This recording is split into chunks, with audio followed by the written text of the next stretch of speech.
Is the minimum viable product dead? The MVP, does it still work?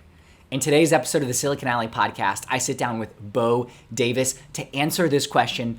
Bo is a serial entrepreneur, having built a company in the edtech space, exited that, ultimately getting into the restaurant business with some of his buddies, and realizing the challenges that exist for restaurant owners and building software in order to solve that with his new company called MarginEdge.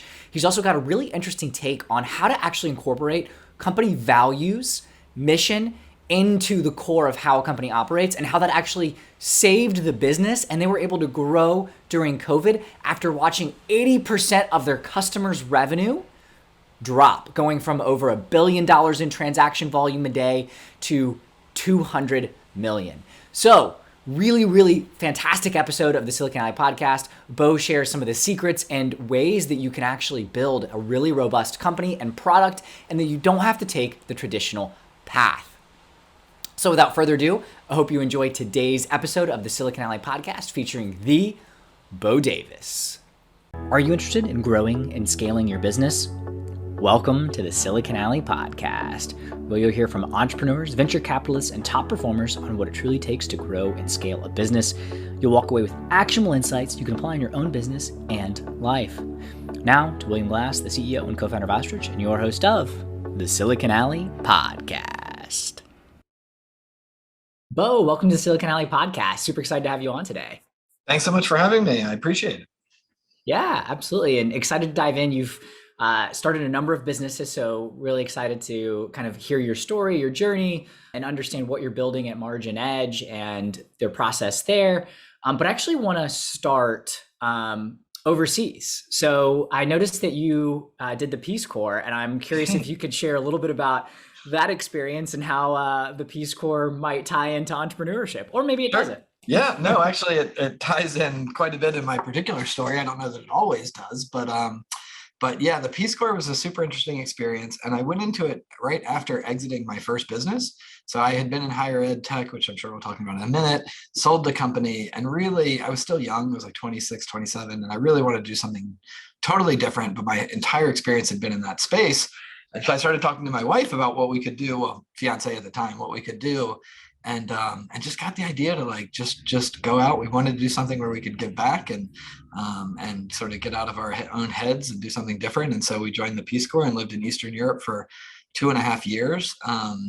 And yeah, as we talk about MarginEdge, a large component of MarginEdge is that we've got 400 people overseas in the developing world on our payroll. And so we actually the experience of living abroad in a country that was, early stage development and getting a sense of what life is like and how you can live on $200 a month. And it's actually, you can have a decent life on $200 a month. It's hard for Americans to realize that given our environment. But in Macedonia, where I was, Northern Macedonia, just above Greece, that's the average household income. Wow.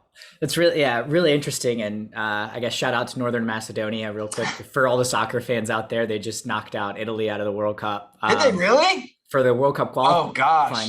Yeah. So they're going crazy. I promise you, it's not a big country. That's a huge win. Yeah.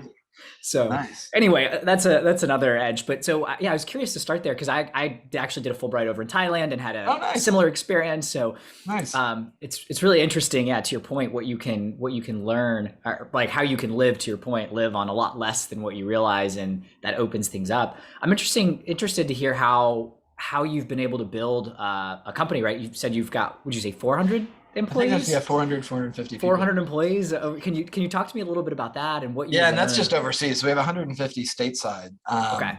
But well, yeah. Let me just kind of do it sequentially. It'll make a little more sense than if I start at the end, which will sound a little random. So after the Peace Corps, I went to graduate school in London and met up with a couple of friends and decided to start a business. It was a banker, a lawyer, and I had been a tech entrepreneur.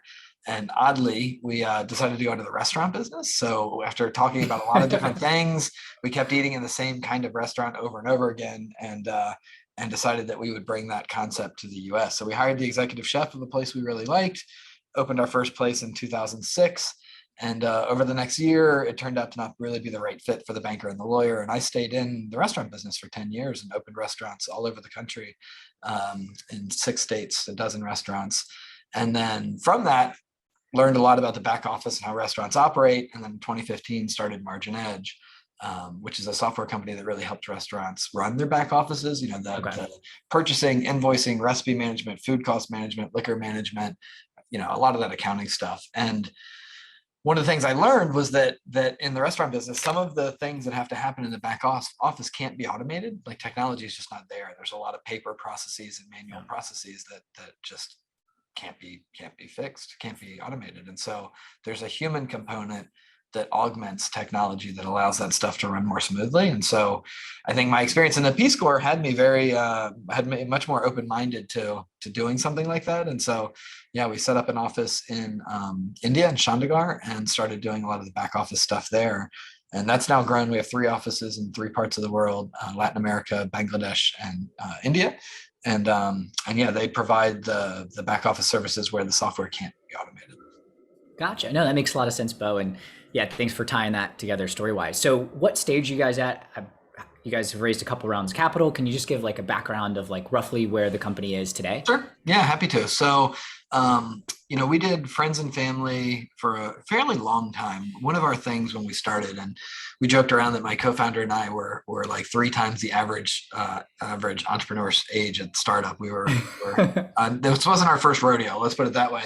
And one of the things we really believed in was trying to build a product that was fairly complicated, that solved some hard problems.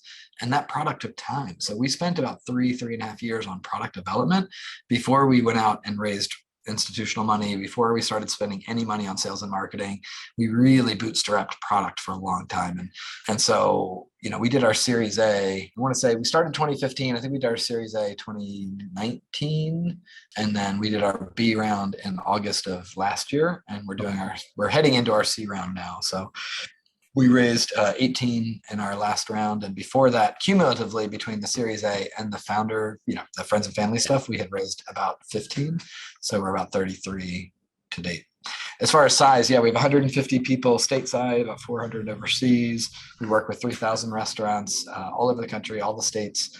We have employees in 38 states. And we're really focused now on the sales and marketing. We're still obviously product focused as a company, but we're scaling up our sales and marketing now. So we went from 10 to 25 salespeople last year. This year, we're trying to go from 25 to 75 and really get out there.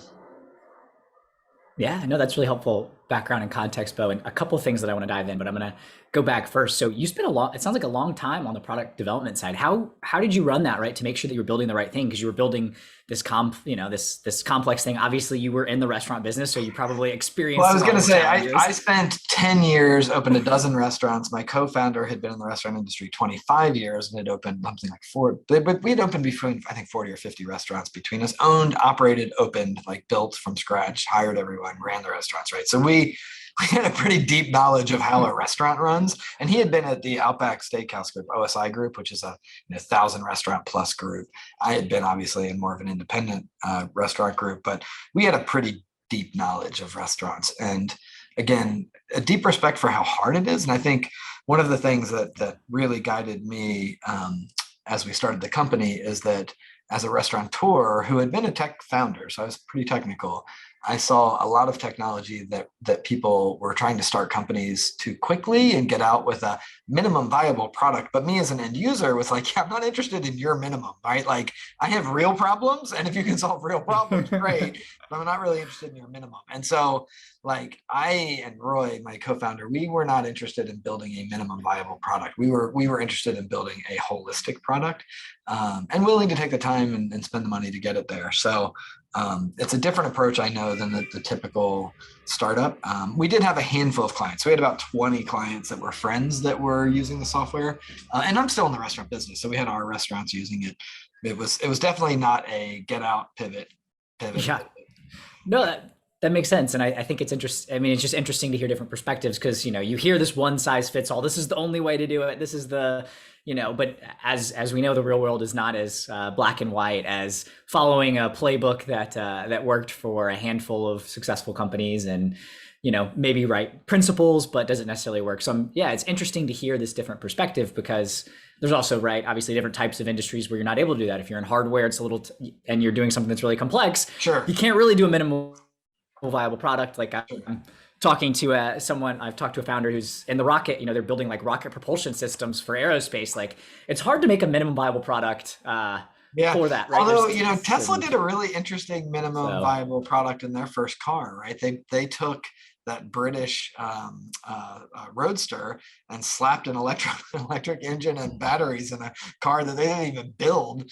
And that was the original Tesla. So yeah. That's true. Interesting. Yeah. Well, I guess, Bo, like if you're, talking to another founder, right, and they're kind of trying to figure out whether they should do the MVP or and they don't want to overbuild, like how would you approach that, right? You had some specific knowledge within the industry. You also had the ability to be an early customer of your software, right? Like what are some of the decisions or decision points a founder might need in order to make that decision of whether they should go the quick, get it out MVP route or maybe spend a little more time and build something a little more robust? I'm deeply biased towards the latter. I just am. So I love product. I love building something that really does have an impact. And so I think if you're going to build a software company, you need to have money either from investors or wherever, but you need to have some capital to build something that is meaningful, and you need to have people at the table who really understand whatever space you're going into. And so if it's not yourself, then you need to have advisors that you really listen to and you can really get in and work with and evolve what you're doing with them. And I just think I've seen it too many times. There are successful stories of people who get in, what is it? I'm forgetting the most famous one, but whatever. The people who get in, pivot, and then end up doing really well, and that's great. But there are a lot of people who get in, raise some capital, rush into sales and marketing, generate a little bit of revenue, say, oh my God, look, we're growing 200% or 15% month over month or whatever off of a tiny base, and then just start trying to push that because now they've got capital chasing growth and there's no fucking product, pardon my French. And so, right, the product is like this sliver of a real thing. And like, now you're in over your head, you're in front of your skis. Like, you're not going to be able to get the money and the time to build the product properly, in my opinion. I mean, obviously there are exceptions, but I don't know. Maybe I'm just old. I like the idea of taking the time, get it right. But my first software company was the same thing. We spent a lot of time trying to get a product that really fit the marketplace nicely before we were selling it. Interesting. Yeah, no, it makes sense. It makes sense, Bo, because as soon as you start bringing on revenue, right, and if that's what you're raising off of from an investor perspective, then the expectation is, well, this number needs to grow. Yeah.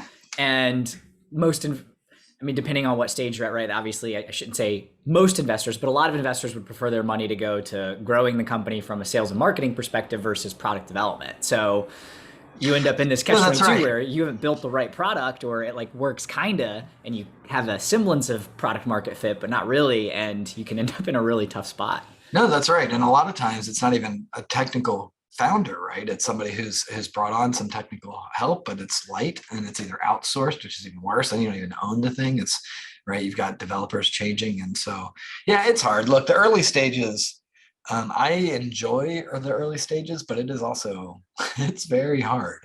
And, we made a conscious decision, I want to say 2.5 years in, where we thought we were ready to go out and start selling it. And we brought on a handful of clients. I don't even remember, call it a dozen. And it was bumpy, and we weren't providing what we thought we could provide. And we stopped. We literally we're not taking on any other clients. We told our investors, we told ourselves, we're not doing it. We're not going to take on more clients. And I think we spent like 9 months or a year more on product. And then we went back out again. And when we hired our first actual salesperson, it wasn't until March of 18, and we started in January of 15. We didn't spend a penny on marketing or hire a salesperson for 3.5 years. I know it sounds like forever, particularly in the No, I appreciate it, because I think, you hear the same stories of the same companies, to your point, right? You hear the Instagram went out there and, they were a Foursquare copycat, put on photo filters, and then ended up blowing up. And you just hear the same stories over and over again. Slack was a gaming company that then... That's the one, Slack was the one I was trying to remember. Yeah. Earlier, right? Yeah, they were a gaming company, and then they had this internal tool, and they, ended up getting Right. getting it right just off the back of that, right? But that Yeah. wasn't the intent. So I think it's good because every story is different, but we always hear the Now, the same interesting ones over thing and over about both again. of those examples is that they had a lot of capital, right? And so I have not been privileged enough to be in an early stage company that raises tens of millions of dollars of capital early, right? Like if you have super deep pockets like that, then yes, that gives you more room to pivot the whole product because you can have dozens of engineers reassigned. But in my world and the people I've been around who are starting companies and have a few $1 million in their early raises, right? That you just don't have the money to build a product twice or to completely change what you're doing. You have to be much, much more careful. Yeah, that makes sense. Any Certainly, advice on how to get it? Oh, go ahead, Bo. no, that's fine. What were we saying? Oh yeah, I was going to say any advice then for people that have raised just a little bit, like you said, that are that have to get it right. Like, what are some of the things that you can do to make sure that you're building the right product? Because if you are going to spend 3 years or 2.5, 3 years building something, you obviously want to make sure that it has a payoff at the end in terms of Yeah, no, I mean, I like think it's this is going to be standard advice. I'm not going to say anything earth shattering here, but it's be very close to your customer. Like in my case, I was the customer, so that's as close as humanly possible. But if you don't know the industry because you haven't worked in it and spent your own time in it, then you need to be like ridiculously close to it. I mean, like ridiculously close, like in it. I think what was it? Elon Musk has a quote. I don't remember exactly, but something about how companies get it wrong by spending so much time in the boardroom and in spreadsheets, and they need to go out and be like on the factory floor and talking to customers, like insanely involved in the customer experience. And if your product reflects doing that, then you're going to get it right. Right. yeah, makes sense. Yeah, being as close to the customer as possible, you actually see how people use it versus the numbers, right? Because they're important, but they don't tell you the experience. No, and it also being close to it then forms the branding and forms the communication strategy and the sales strategy and helps you inform how you do things. I mean, literally, like today I was in a meeting, we were talking about some sales stuff that I haven't directly done sales now in 4 years, but like doing it for 3 years and being an operator myself, I can speak completely fluently to a lot of these things that really is important. It continues to inform the strategy forever, right? Yeah, no, absolutely, Bo. Makes a lot of sense. Now, I'm curious, being in the restaurant business, we had some things change, right, with the pandemic. How was that experience like for MarginEdge? And obviously, providing software probably meant retooling and helping restaurants do things they hadn't done before. But I'm curious what that experience was like for you and how you're able to manage through that, and still are probably managing through that. Yeah, well, things are definitely, I mean, it's still a little chaotic, but nothing like that. That was insanity. So, it was an interesting seat to be in. So basically, part of what our software does is we tie into point of sale systems. And so every night we actually pull everything our customers have sold, right? So every day we see everything sold. At the time of COVID hitting, we had restaurants doing about a billion, I want to say a billion two, something like that in sales annually, all small businesses, right? 1 to 25 restaurants. In 14 days, we saw that drop 80%. It went down to $200 million.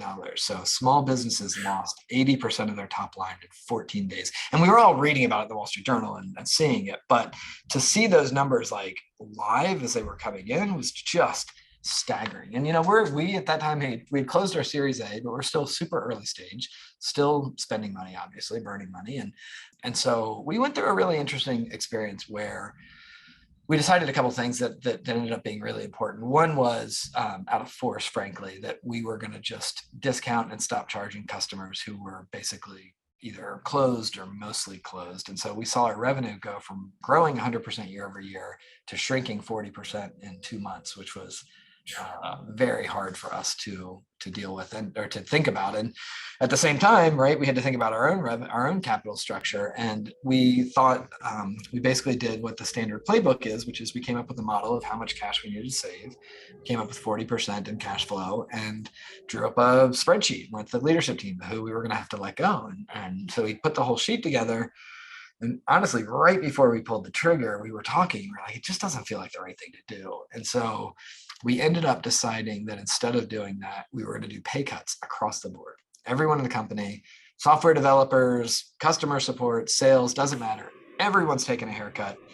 And we don't know for how long, but we're going to do this instead of layoffs. And it was a hard decision because you can imagine like software developers, for example, like whatever, they're just software developers, right? They may not care that the pain that the company and the industry is going through. The people on our support and sales team that came from the restaurant industry felt it more directly, but anyway, we did it, and we were worried that retention would be terrible, but we did it, and everyone stayed with us. People didn't quit, and that's awesome. We had to do it for like 4 or 5 months, and when we reinstated the full pay, we said that we would do a bonus. Basically, when we started growing in our old rates, we'd do a bonus to pay people back. So a couple of interesting things happened. One is people didn't quit.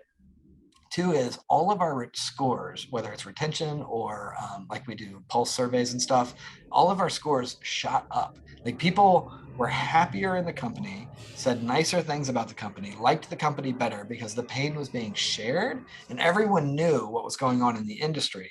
And rather than us giving them some bullshit about we weren't affected or doing a bunch of layoffs and firing a bunch of people, everyone sharing in the pain, really, it brought people together.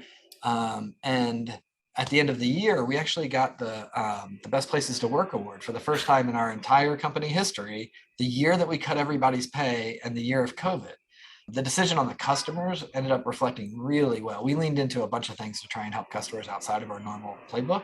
And for the year, we ended up, so we lost 40% of our revenue in 2 months, but by September, we were back to our February number, and we ended the year growing 30%. So we actually grew a restaurant tech business in 2020. Our retention was higher, and yeah, we ended up getting back to our growth and giving bonuses. And it was really, the whole thing was amazing. And we made a couple of hard decisions that didn't necessarily look like the normal playbook, but played out beautifully. And frankly, when restaurants started to come back, our growth rate grew faster. We ended up getting up to 130% year-on-year growth. And I think part of that was attributable to the fact that we had our team in place. A lot of other companies had cut. Like Toast, which is a big point of sale system, they fired 1,200 of 3,000 people 2 weeks after COVID. 1,200 people. Wow. Right? So yeah, made some hard choices, but it worked out. No, that makes sense, Bo. And you kind of make it sound easy. I know you're saying they're hard sources, but obviously the outcomes that looking back, like, well, yeah, of course, duh, that was the right decision. Yeah. But like, what do you think you attributed to that? Because like, there's a communication piece of getting it right. There's also the fact that it sounds like because you're in the restaurant business and a lot of your team is understanding the pain point. So it wasn't just like the employee side. It sounds like you also took a really direct approach with customers as well. Yeah, I mean, I think we've done a good job as a company and as an organization to always do the things that we believe, not just say them. And so we've always been extremely transparent. Like we share virtually all of our information with everybody inside of the organization, and even externally with clients, we're very, very transparent. And so when the shit hits the fan and you have a history of being very transparent and you stay transparent, you get a lot more empathy from people than you might otherwise. I think we also, on the flip side, we're exceedingly empathetic with the restaurants because on our team, probably 70% of our team comes from the restaurant industry, including myself and my co-founder. And so, we felt it. We own restaurants. Like, we watched it happen. We closed our doors. We had to send hourly people home that we couldn't afford to pay, right? Like it's emotionally, it was brutal. So when you go through that personally, and then MarginEdge is servicing clients, like, I mean, you'd have to have a heart of stone to not be like, well, what can I do with MarginEdge to help people? So like when the PPP madness happened, we don't have anything to do with the PPP, but we went out and we found a bank that wanted to do a bunch of PPP loans, and we took no profits from it, but we went to all of our clients and we said, hey, if your bank won't do a PPP quick, we've got a channel for you. And we help people get PPP loans all gratis. And stuff like that, because again, we felt it. Like my bank for my restaurant was too small and said, I can try to get you a PPP, but we might be at the back of the line, right? And I was like, oh shit, other people are probably feeling something similar, and so we tried to help everybody. Yeah, no, I love that. And Bo, do you have a strong mission, vision, values? Because it sounds like, I mean, you mentioned transparency being a key part of that, but something that it seems like you guys can look back to and the company can reference, and that's part of the core of why you're able to keep the team together throughout this tough times. 100%. So our core mission is, I say it the informal way, which is I like to say we help restaurateurs. We service restaurateurs the way they like to service their clients. So to the extent that, restaurateurs are all about hospitality. They're about the experience that the guest has when they come in. It's not just about food, not just about ambience, not just about service. It's all of it, right? And I like to think of that. That's what we try to do for our clients. We're not just a software company. It's not just a customer support. It's holistic. We try to make them feel good about the experience of working with MarginEdge. And so that's really at our core. And from that, yes, we have 5 principles, and it's like, transparency, have fun, we listen, we win together is a big one. And one of my favorites is go big or go home. So yeah, I mean, and we reference back to those things, and they're important, but I will say, like, everyone has those, like, people write them and they put them on the wall. And so I'm not so proud of the fact that we have all that stuff documented. What I'm proud of is that, we just do it. Like, it's just what we do. It's not something we have to focus on and talk about. It's just, we literally, those are just how we live normally. So. Yeah, no, I love that. And yeah, you're right. Every company has them, but that doesn't mean that everyone knows them or that the company actually, them and abides by them. So, yeah. But what would you say when you think about success for MarginEdge? Like, what does that look like? Like, how would you define success?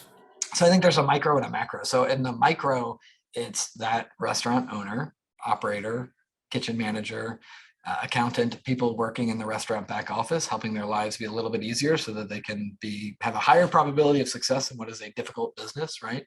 And so having a positive impact on them is our primary sort of North Star. On the macro, I mean, we are growing rapidly and hope to be able to do that a lot. So we're currently in 3,000 restaurants, but it's a giant market.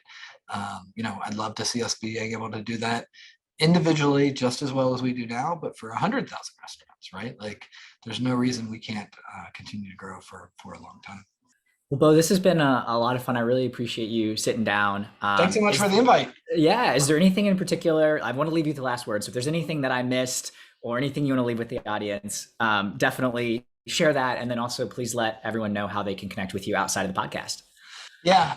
As far as connecting, marginedge.com, please come check us out and connect with us. And then, the thought I guess I would leave entrepreneurs generally. And so my mom is actually a professor of entrepreneurship at a university. Ooh. And so I've been to speak to her class a few times. And one of the things I say is, like, I don't think entrepreneurship is for everybody. Like, a lot of people are like, follow your dreams, start a company. Like, it's hard, and it's hard in a different way than a lot of other roles.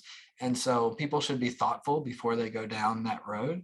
But if you do go down it and you do decide you want to be an entrepreneur, my number one piece of advice is really that authenticity. Like just be real. Like, be real with potential investors, be real with teammates, be real with clients, be real. And being real means saying, hey, I'm not gonna be able to do this thing. Hey, this is gonna take a while. Hey, it's gonna have some bugs.